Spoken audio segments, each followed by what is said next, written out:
Two robbers stole $1 billion, but they threw it out from 10,000 meters high. Before leaving, they even faced the camera to taunt the police. Then they rushed to the back of the plane and jumped off without hesitation, flying fast toward the falling cash. But just as they grabbed the money, they both pulled knives from their waists and cut the rope tying the cash.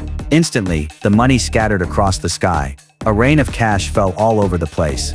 The robbers kept diving downward. After passing through the flying money, they went straight into the 8,000-meter deep Mexican cave. Inside the hole, they opened their parachutes and successfully escaped the scene. At the same time, the money fell right above the area's poorest slum. Everyone was thrilled to see money falling from the sky. They excitedly scrambled to collect it. But this move left the police completely confused. They couldn't understand why the robbers went to such lengths, just for the thrill of it. Soon, the robbers made their next move. Looking for an even greater adrenaline rush, they rode their bikes straight into a financial building in front of the police and reached the rooftop on the 208th floor. There, they stole diamonds worth billions, carrying 10,000 carats of gems. They escaped straight out the top floor window. Then they gave much of the loot to the poor in the slums. The repeated success of the robbers put huge pressure on the police. While they were trying to figure out how to catch them, trainee cop Jack made a major discovery. By analyzing their escape tactics, he guessed they were attempting a challenge no one had ever completed in human history. That challenge was the Ozaki 8, a series of 8 extreme feats started by Japanese athlete Ozaki to honor nature. Each task alone is extremely difficult. Very few people have completed even one. Even Ozaki himself failed the full challenge.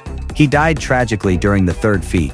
These robbers complete a challenge during every crime they commit. They had already finished 3, so Jack figured they'd strike again. According to the weather forecast, a once-in-a-decade tidal wave was coming to France's west coast. The robbers wouldn't miss such a chance. They'd definitely go there for the 4th task, so the police sent Jack to go undercover. Sure enough, when Jack arrived at the surf spot, the robbers had already been surfing there for days. But with no proof, Jack didn't act rashly. Instead, he pretended to be an extreme sports lover, hoping to blend in with the group and uncover key evidence of their crimes. Facing the massive waves, Jack wasn't afraid at all. His skills caught the robbers' attention. Though the waves eventually knocked Jack down, when he opened his eyes again, he found himself rescued aboard the robbers' boat. That was when he finally saw who they really were.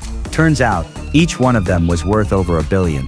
They were legendary figures in the extreme sports world, and the one who saved Jack was their leader, Bob.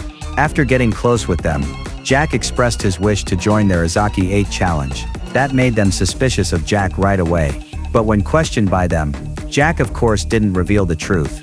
He said he used to be into extreme sports, and once tried the African power rise with a friend. He made it through, but his friend went too fast and fell off a cliff. Since then, he had quit the sport, but Bob's recent actions reignited his passion. This speech earned Bob's trust. That night, they had a great conversation, and Bob officially welcomed him into the team. The next day, they took Jack to a gold mine. It had been mined for 20 years and caused major environmental damage. Bob planned to blow it up. Soon, many trucks loaded with gold drove by. Bob rode his bike to block them. 2 others rode uphill. They set explosives and parachuted out. Bob blocked the truck's path.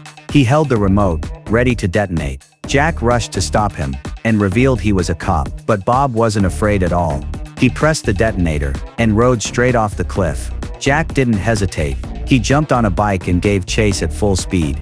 He tackled Bob and quickly drew his gun to hold him at gunpoint. But Bob said he had known Jack was a cop all along. He just thought he could help Jack move past his friend's death, so he chose not to expose him. Hearing that, Jack couldn't bring himself to shoot and ended up letting him go. But the robbers didn't think they were committing crimes. They believed they were doing something noble. To make them stop their missions, the police froze all their assets. But that only made them furious. Without money, they planned to rob a mountaintop bank. It had only one narrow road in or out, making it a perfect target for a heist.